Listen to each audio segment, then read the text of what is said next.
अतुल सुभाष यांचा सुसाईडपूर्वीचा जो व्हिडिओ समोर आला त्यावर बोलताना कंगना रनावत की खासदार आहेत त्या असं बोलून गेल्या की हमेशा 99% जो है मैरिजेस में पुरुषों का ही दोष होता है।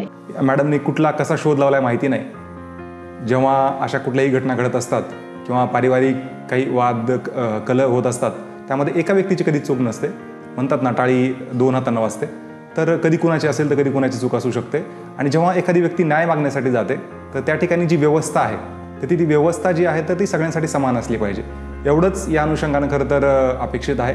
आणि तुम्ही एवढ्या जबाबदारीच्या पदावर असताना सुद्धा आत्ताच नाही तर नेहमीच असे अकलेचे काहीतरी तारे तोडता, बेजबाबदार वक्तव्य करता, तर तुम्हाला ह्या पदावर राहण्याची खरं तर पात्रता नाही आहे। तुम्ही सरळ राजीनामा देऊन टाकला पाहिजे खासदारकीचा।